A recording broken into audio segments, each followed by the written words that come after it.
L'espion qui venait du livre, de Luc Chaumarat, à la manufacture de livres. Chapitre 1. Le jumbo en provenance de Los Angeles venait de s'immobiliser en bout de piste. Bob Dumont jeta un coup d'œil par le hublot. Singapour à nouveau. Ses yeux, des yeux qui avaient la couleur et la dureté de l'acier, se plissèrent. Son dernier séjour chez les jaunes avait été plutôt mouvementé et lui laissait un goût amer dans la bouche. Se plissèrent jusqu'à n'être plus que 2 fentes. C'est mieux. Ses yeux, des yeux qui avaient la couleur et la dureté de l'acier, se plissèrent jusqu'à n'être plus que 2 fentes. Son dernier séjour chez les jaunes avait été... Ce n'était certes pas son premier séjour chez les jaunes. Comme toujours, il avait le goût du sang dans la bouche. C'est mieux. Il défit sa ceinture, fit jouer ses muscles souples, vérifia que son berretto était bien calé dans son holster. L'hôtesse, une blonde longue et ferme, dont le chemisier se tendait à craquer sur une paire en béton, lui adressa un sourire radieux. L'hôtesse, une blonde longue et ferme, dont le chemisier strict se tendait à craquer sur une paire de seins. L'hôtesse, une blonde longue et ferme, dont le petit chemisier strict était plein à craquer, d'une paire de seins énormes, lui adressa un sourire radieux. L'hôtesse, une grande blonde souple et svelte, dont le petit chemisier strict craquait sous la pression de 2... Bon, on verra après, lui adressa un sourire radieux. D'instinct, il sut que cette marque de sympathie était destinée plus à l'homme qu'au passager. Elle avait une bouche intéressante et Bob lui rendit la politesse sans se faire prier. Elle avait une bouche large, couleur de tulipe fraîche, et Bob lui rendit la politesse sans se faire prier. Craquait sous la pression de 2 seins. Se déchirait aux coutures. On verra après. Bon séjour à Singapour, monsieur, dit-elle d'une voix de gorge très prometteuse. Si nous pouvons nous revoir, il le sera, fit Bob avec chaleur. Durement. Si nous pouvons nous revoir, il le sera, fit Bob durement. Il menait une existence mouvementée qui pouvait se terminer brutalement à tout instant. Aussi, ne perdait-il pas de temps préliminaire. Je n'osais pas vous le proposer, avoua-t-elle, ses grands yeux turquoise rivés à ceux de Dumont. Je reste quelques jours avant de repartir pour Tokyo. Il la détailla de haut en bas. Elle était décidément carrossée à son goût. Nous trouverons certainement une occasion, ma belle. Où êtes-vous descendue ? Je suis au César Palace.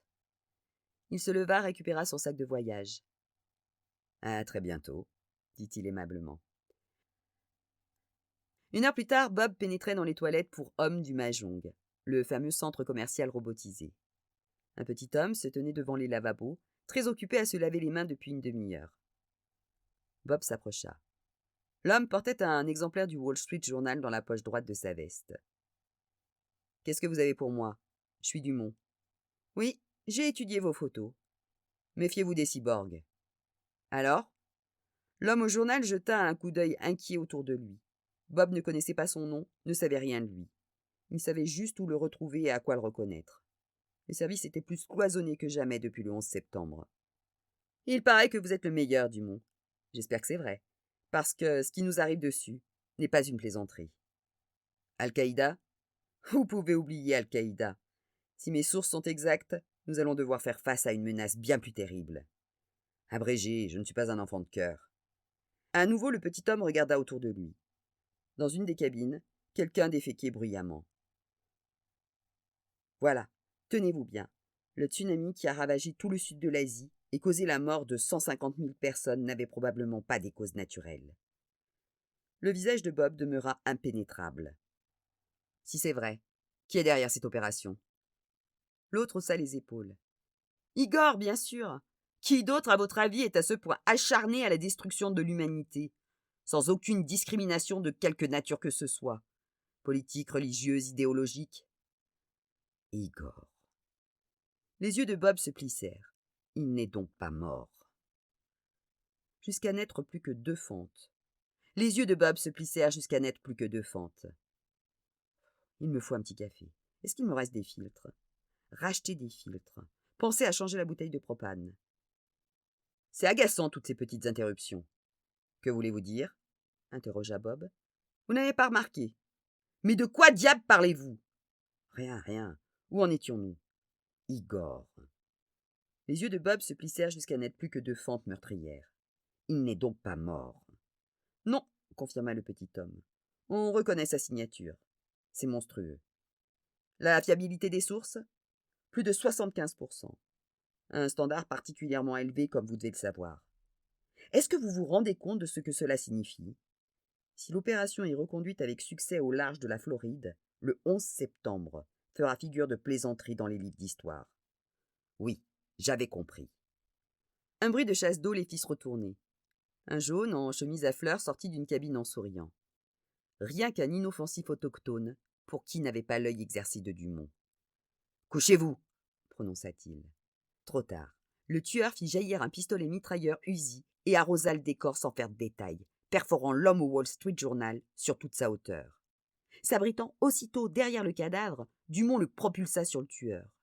Le souffle coupé, le jaune tomba à genoux.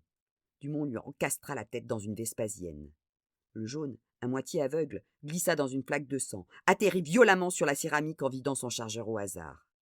D'un anatémie bien placé, Dumont lui brisa la nuque. Un silence surréel succéda au sifflement ininterrompu des projectiles. « On dirait que mon incognito a fait long feu », remarqua Dumont. L'Uzi était équipé d'un réducteur de son. À l'extérieur, le massacre était probablement passé inaperçu.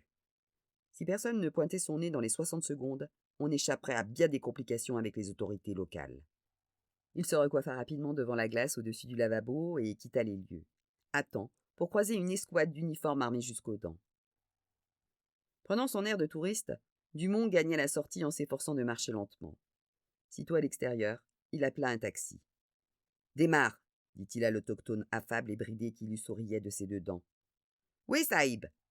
Le jaune s'exécuta. Confortablement calé dans le fond du véhicule, Dumont alluma une cigarette Gold et détendit ses muscles un à un. « Où allons-nous, Saïb ?» Bob réfléchit. Visiblement, tout le monde à Singapour était au courant de son arrivée.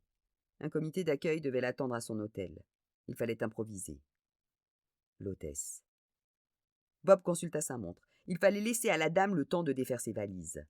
« Emmène-moi visiter quelque chose. »« Oui, Saïb. Temple du Lotus Rouge. »« Tout ce que tu voudras. » 2 heures après, Dumont se présentait souplement à la réception du César Palace.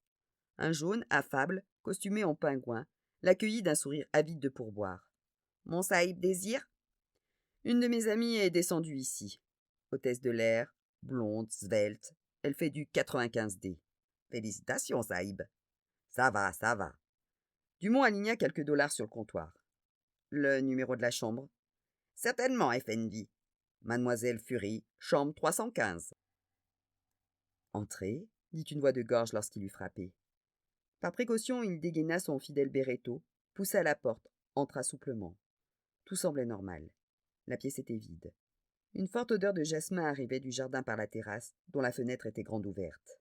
« Oui. » Elle sortit de la salle de bain à l'instant où Bob rengainait son flingue. En négligé de dentelle noire, ouvert sur ses seins généreusement siliconés, elle était évidemment bien plus à son avantage que dans l'uniforme de la Paname. « Monsieur Dumont, je viens à peine de défaire mes bagages. Quelle excellente surprise! » « N'est-ce pas? J'ai vu de la lumière et je suis bien montée. » Elle eut un rire de gorge qu'il trouva tout à fait merveilleux. « Je sens que nous allons bien nous entendre, » dit-elle en désignant le canapé. « Voulez-vous boire quelque chose? »« Scotch, avec de la glace. » Elle alla jusqu'au bar d'une démarche élégamment chaloupée. Bob apprécia en connaisseur la visible fermeté de sa croupe. Elle laissa tomber 2 cubes de glace dans un grand verre, lui adressa un regard chaleureux par-dessus son épaule. « Quelque chose me dit que vous devez bien tenir l'alcool, monsieur Dumont. Je vois que vous vous y connaissez en homme. Pensez-vous ?» Elle prit place à côté de lui, colla sa cuisse contre la sienne en lui tendant son verre, qu'elle avait généreusement rempli d'un excellent 12 ans d'âge. « Pas mal, » apprécia Dumont. « Je me sens très rassuré avec vous, monsieur Dumont. »« Ça va, ça va. Mets-toi au boulot. » Elle se pencha en avant. Elle était tout à fait rassurée apparemment, étant donné l'ardeur avec laquelle elle se mit au travail. Quelques instants plus tard, Dumont passait sur la terrasse, allumait une Gold. La chambre donnait sur les jardins de l'hôtel. De sombres palmiers ondulaient devant lui avec une souplesse de serpent. Il se laissa tomber dans un vaste fauteuil en bambou, rajusta distraitement son nœud de cravate. Tout invitait à jouir de l'instant sans plus poser de questions. Silencieuse comme une chatte, elle se glissa près de lui. Embrasée par le couchant, ses cheveux lâchés roulaient comme une lave dans le creux de ses reins. Il y avait un moment déjà qu'elle ne portait rien d'autre que ses chaussures. Il apprécia le spectacle, prit le verre plein qu'elle lui tendait. « Tu as été fantastique, » dit-elle. « Oui, » reconnut Dumont. Ils trinquèrent. Elle le frôla, alla s'accouder à la balustrade, merveilleusement impudique. Bob soupira. « Il ne faudrait pas que ça nous fasse perdre de vue les dures réalités de la vie, » prononça-t-il comme pour lui-même. « Que veux-tu dire ? Igor savait très bien que j'échapperais à son tueur à la petite semaine. En fait, cela faisait partie de son plan. Détourner les soupçons et t'ouvrir un boulevard. Mais, te fatigue pas. Ton vrai nom est Ilsa Goulag, matricule 176 40 99, je crois. Section 12V. Lorsque j'ai étudié ton dossier, tu étais brune et tu portais les cheveux au carré. On disait aussi que tu ne commettais pas d'erreur. Apparemment, ce n'est plus le cas. Elle avait compris. Un petit pistolet nacré venait d'apparaître dans sa main. Il avait beau être petit, il devait pouvoir cracher du 22, ce qui ne pardonnait pas assez de distance. « Pas mal, » apprécia-t-il. « Je me demande bien où tu as pu planquer ce joujou pendant tout ce temps. Je répare très vite mes erreurs, chérie. C'est pour cela qu'elles n'apparaissent pas dans mon dossier. » Dumont aspira la fumée de sa cigarette. Il sentit l'extrémité du dard contre ses dents. « Adios, baby. C'était bien le temps que ça a duré, » dit-il. Un sifflement à peine audible dans la nuit de Singapour. Le dard empoisonné s'enfonça entre les seins de l'espionne. À cette distance du cœur, l'effet du poison était quasi instantané.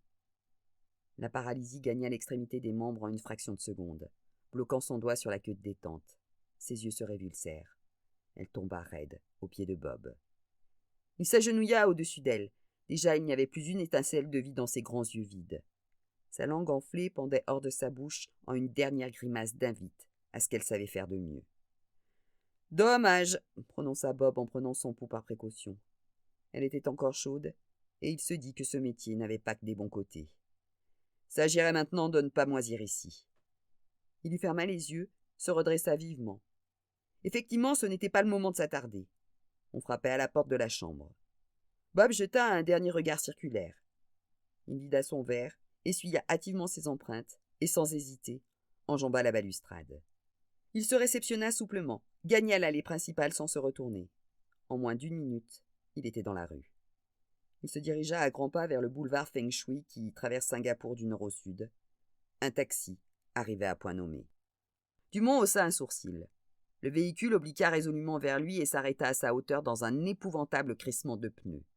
La portière s'ouvrit à la volée. « Montez, Dumont! Dépêchez-vous! Nous avons perdu assez de temps !» Toujours sur ses gardes, Bob s'installa sur la banquette arrière.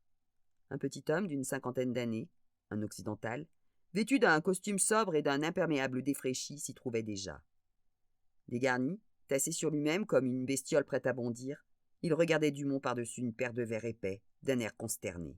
« À l'hôtel !» dit-il au chauffeur qui embraya aussitôt. « À qui ai-je l'honneur ?» demanda Bob. « De la Feuille, mes respects. »« De la Feuille, de la Feuille. Votre nom me dit vaguement quelque chose. »« Évidemment, abruti, je suis votre éditeur, l'homme qui met sur le marché vos aventures ineptes. »